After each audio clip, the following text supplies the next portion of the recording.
Viewers welcome back on programme. So viewers ਗੱਲਬਾਤ ਕਰਾਂਗੇ ਕਿ ਟੋਰਾਂਟੋ ਕੈਨੇਡਾ ਤੋਂ TV84 ਦੇ ਬਹੁਤ ਹੀ ਪਿਆਰੇ ਸ਼ੁਭ ਚਿੰਤਕ ਅਤੇ ਸਿੱਖ ਕੌਮ ਦੇ ਚੰਗੇ ਦੋਸਤ ਯਵਾਰ ਸ਼ਾਹ ਸਾਹਿਬ ਨੇ ਤਾਰੀਫ ਵਿੱਚ ਜਿਹੜੇ ਪੱਤਰ ਨੇ ਉਹ ਸਾਨੂੰ ਲਿਖੇ ਨੇ। ਸੋ ਇਸ ਬਾਰੇ ਆਪਾਂ ਜ਼ਿਕਰ ਕਰਨ ਜਾ ਰਹੇ ਹਾਂ। ਸੋ ਅਸੀਂ ਚਾਹਾਂਗੇ ਕਿ ਤੁਸੀਂ ਇਸੇ ਤਰ੍ਹਾਂ ਬਣੇ ਰਹਿਣਾ, ਦੇਖਣ ਸੁਣਨ ਲਈ ਲਿਖਣ ਲਈ ਤੁਹਾਡਾ ਸਭ ਦਾ ਬਹੁਤ ਬਹੁਤ ਧੰਨਵਾਦ ਜੀ। ਡਾਕਟਰ ਸਾਹਿਬ ਕੀ ਕਹਿਣਾ ਚਾਹੋਗੇ?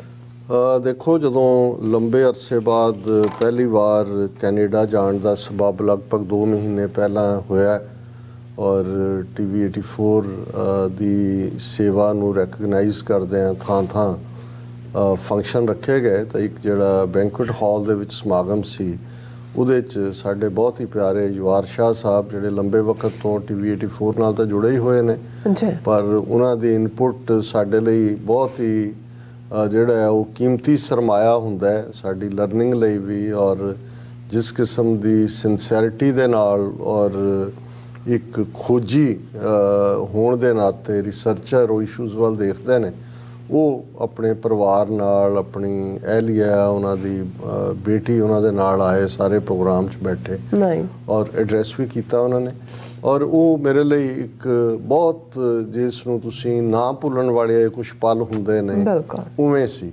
ਹਾਲਾਂਕਿ ਇਸ ਵਾਰ ਵੀ ਮੇਰੀ ਚਾਹਨਾ ਸੀ ਕਿ ਮੈਂ ਉਹਨਾਂ ਦੇ ਨਾਲ ਮੁਲਾਕਾਤ ਕਰ ਸਕਦਾ, ਪਰ ਇਸ ਦਾ ਮੈਨੂੰ ਅੰਦਾਜ਼ਾ ਸੀ ਕਿ ਫਰਾਈਡੇ ਅਸੀਂ ਫਲਾਈ ਕਰਕੇ ਗਏ ਔਰ ਸੈਟਰਡੇ ਸੰਡੇ ਦੋਨੋਂ ਦਿਨ ਜਿਸ ਕੰਮ ਲਈ ਜਾ ਰਹੇ ਸੀ ਵਰਲਡ ਸਿੱਖ ਪਾਰਲੀਮੈਂਟ, ਉਹਦੇ 'ਚ ਅਸੀਂ ਸਵੇਰ ਤੋਂ ਰਾਤ ਤੱਕ ਵਿਹਲੇ ਨਹੀਂ ਸੀ ਹੋ ਸਕਣਾ ਔਰ ਫਰਾਈਡੇ ਨਾਈਟ ਫਿਰ ਅਸੀਂ ਡਰਾਈਵ ਬੈਕ ਕੀਤਾ ਰਾਦਰ। ਹਾਲਾਂਕਿ ਮੈਂ ਮੰਡੇ ਮਾਰਨਿੰਗ ਕਰਨਾ ਸੀ ਫਲਾਈ ਅਤੇ ਮੈਨੂੰ ਲੇਕਿਨ ਮਤਲਬ ਟੋਰਾਂਟੋ ਦੇ ਧਰਤੀ ਤੋਂ ਉਤਰਦਿਆਂ ਜਿਹੜੇ ਕੁਛ ਚਿਹਰੇ ਮੇਰੇ ਸਾਹਮਣੇ ਆਏ, ਉਹਨਾਂ 'ਚ ਯਵਾਰ ਸ਼ਾਹ ਸਾਹਿਬ ਵੀ ਸੀ ਕਿ ਉਹਨਾਂ ਨੂੰ ਇਸ ਵਾਰ ਅਸੀਂ ਨਹੀਂ ਮਿਲ ਪਾਏ।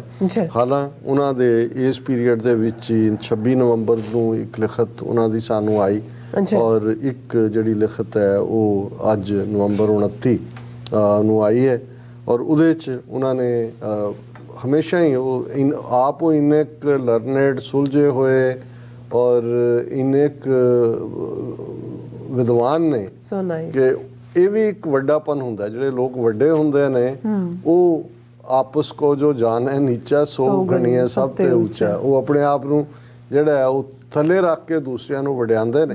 ਤੇ ਮੈਂ ਉਹਨਾਂ ਦੀ ਲਿਖਤ ਜਿਹੜੀ ਉਹਨਾਂ ਨੇ ਪਹਿਲਾਂ ਅਸੀਂ 2 ਖਬਰਾਂ ਦੀ ਉਹਨਾਂ ਦੇ ਉੱਤੇ ਉਹਨਾਂ ਦਾ ਸੀ, ਅਸੀਂ ਜਿਹਨਾਂ ਨੂੰ ਐਨਾਲਾਈਜ਼ ਕੀਤਾ ਸੀ, ਉਹਦੇ 'ਚ ਉਹਨਾਂ ਨੇ ਪਹਿਲੇ ਦਾ ਸਬਜੈਕਟ ਇਹ ਦਿੱਤਾ ਹੈ, we salute you for brilliant analysis of complex geopolitical matters ਵਿਚ ਕੰਸਰਨਸ ਦਾ ਵਰਲਡ, ਕਿ ਜਿਹੜੀਆਂ ਉਸ ਸਾਰੇ ਸੰਸਾਰ ਨੂੰ ਪ੍ਰਭਾਵਿਤ ਕਰਦੀਆਂ ਨੇ ਜਿਓਪੋਲੀਟੀਕਲ, ਉਹਨਾਂ ਦੇ ਉੱਤੇ ਤੁਹਾਡੇ ਜਿਹੜਾ ਐਨਾਲਿਸਿਸ ਹੈ ਉਸ ਨੂੰ ਦੀ ਸ਼ਲਾਘਾ ਕਰਦੇ।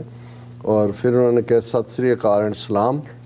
We salute you for brilliant analysis of complex geopolitical matters which concerns the world.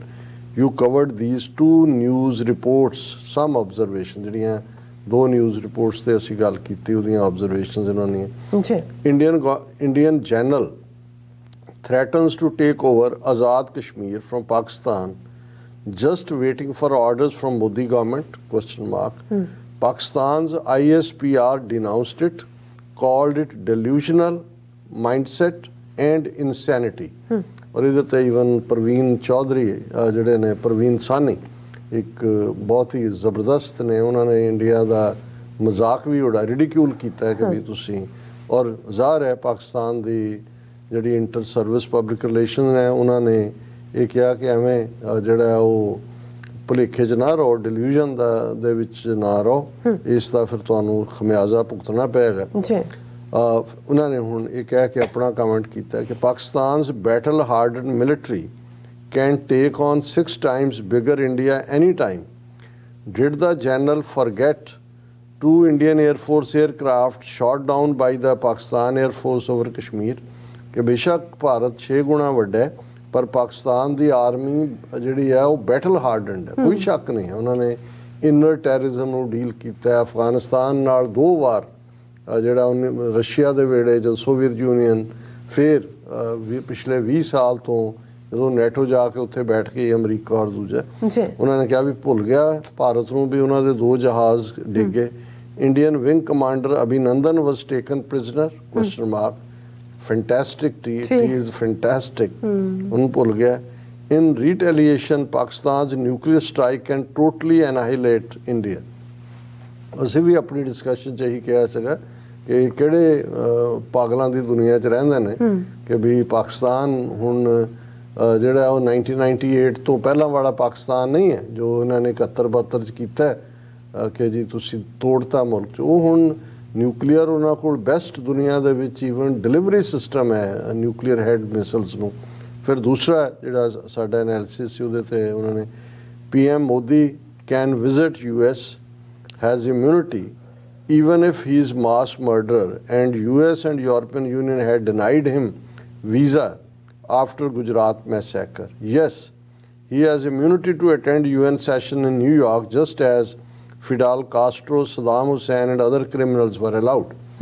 ਕਿ ਵੀ ਇਹ ਜੇ ਮੋਦੀ ਨੂੰ ਉਹਨਾਂ ਨੇ ਆਫ ਦਾ ਹੁੱਕ ਵੀ ਕੀਤਾ ਸੀ ਤਾਂ ਸਿਰਫ ਨਿਊਯਾਰਕ ਤੱਕ ਬਣਦਾ ਸੀ ਕਿਉਂਕਿ ਜਿਵੇਂ ਉਹਨਾਂ ਨੇ ਫਿਡਲ ਕਾਸਟਰੋ ਜਾਂ ਸਦਾਮ ਹੁਸੈਨ ਕਿਉਂਕਿ UN ਹੈਡਕੁਆਟਰ ਇੱਥੇ ਹੈ। But those leaders or criminals, Saddam Hussein or Fidel Castro, were certainly not invited to White House as state guests. ਉਹਨਾਂ ਨੇ White House ਨੇ ਤਾਂ ਨਹੀਂ ਸੀ ਉਹਨਾਂ ਨੂੰ state guest ਬਣਾਇਆ ਜਿਵੇਂ ਮੋਦੀ ਨੂੰ ਬਾਰ-ਬਾਰ ਬਣਾਇਆ ਜੀ।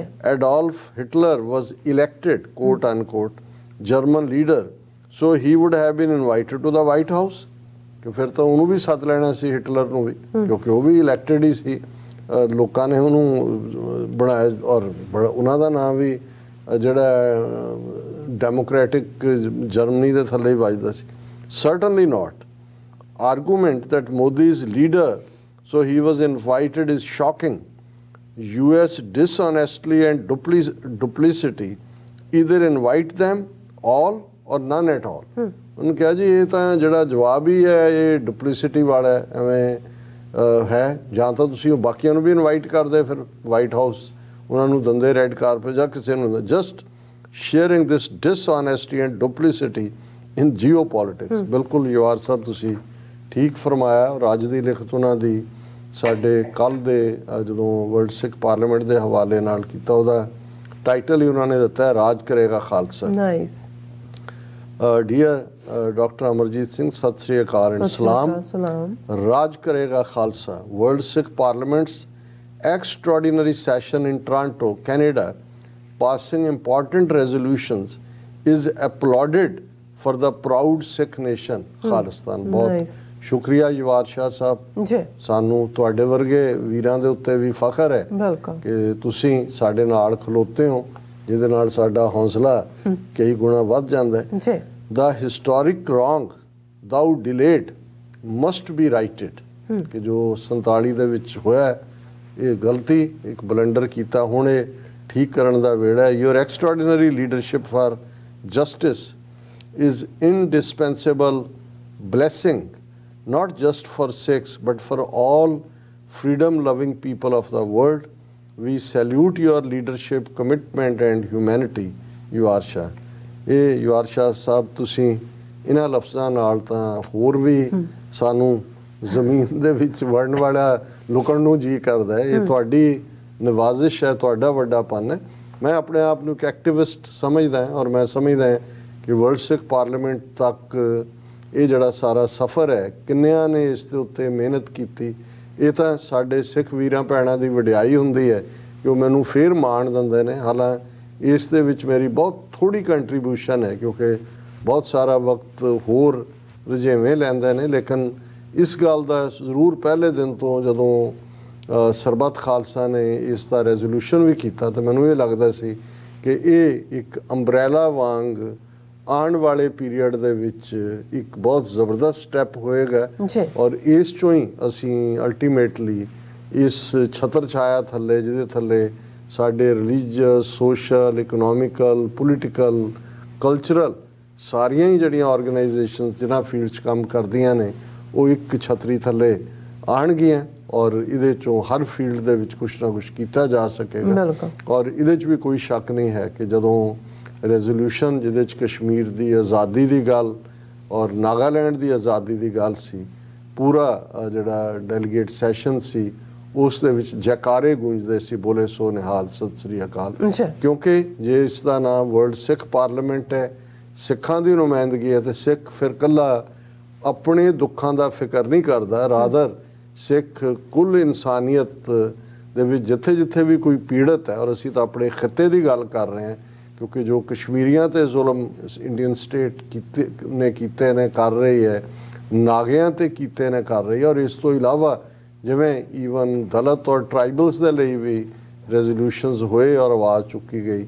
ਅਸੀਂ ਇਵੇਂ ਹੀ ਜੇ ਰੱਬ ਨੇ ਚਾਹਿਆ, ਖਾਲਿਸਤਾਨ ਜਦੋਂ ਵੀ ਹੋਂਦ 'ਚ ਆਇਆ, ਅਸੀਂ ਇਕੱਲੇ ਇਹੀ ਨਹੀਂ ਕਿ ਉਸ ਖਿੱਤੇ ਦੇ ਵਿੱਚ ਜਿਹੜਾ ਇੱਕ ਇਨਸਾਫ ਦੇਣ ਵਾਲੇ ਇੱਕ ਪੂਰੇ ਪਹਿਰੇਦਾਰ ਹੋਵਾਂਗੇ, ਗਲੋਬਲ ਲੈਵਲ ਦੇ ਉੱਤੇ ਸਿੱਖ ਕੌਮ ਵੀ ਆਪਣਾ ਜਿਹੜਾ ਰੋਲ ਅਦਾ ਕਰੇਗੀ। ਬਿਲਕੁਲ ਡਾਕਟਰ ਸਾਹਿਬ, ਤੁਹਾਡਾ ਬਹੁਤ ਬਹੁਤ ਸ਼ੁਕਰੀਆ। ਸਭ ਤੋਂ ਬ੍ਰੇਕ ਵਿਊਅਰਸ ਤੁਸੀਂ ਇਸੇ ਤਰ੍ਹਾਂ ਬਣੇ ਰਹਿਣਾ। ਮਿਲਦੇ ਹਾਂ ਛੋਟੇ ਜਿਹੇ ਬ੍ਰੇਕ ਤੋਂ ਬਾਅਦ।